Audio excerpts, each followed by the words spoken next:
नमस्कार मित्र, दर्पण या मिनी कथामालेतलं पुढचं पुष्प यातल्या प्रत्येक कथा सत्य आहेत। यातली पात्र तुम्हालाही कुठंतरी भेटलेली आहेत, म्हणूनच त्या खऱ्या आहेत।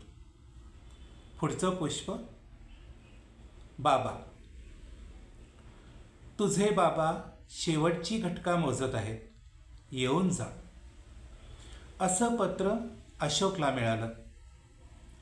कोणीतरी शेजाऱ्यानं लिहिलं असावं। जावं की नाही विचार करीत तो गाडीत बसला। का जायचं, कशासाठी जायचं? विचाराच्या तंद्रीत गाडीतले दिवे बंद झालेल्या अंधारात त्याला झोप लागली। तो घरी पोचला। भावंड नातेवाईक आधीच हजर होते। तो वडिलांजवळ गेला। दोघांनीही एकमेकांकडे पाहिलं। निशब्द भेट। 2 दिवस तो राहिला। थोडी सुधारणा दिसून आल्यानं त्यानं जायची तयारी केली।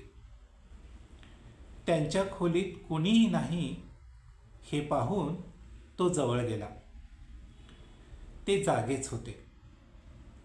बाबा, जाता जाता देवाकडे एकच गोष्ट मागा की देवा, पुढच्या जन्मी मला मुलं देऊ नकोस। मुलं दिलीसच तर सांभाळायची अक्कल दे। इतकं बोलून त्यांच्या पायावर डोकं ठेवून पुन्हा एक वार त्यांच्याकडे पाहून डोळे पुशीत तो निघून गेला। धन्यवाद।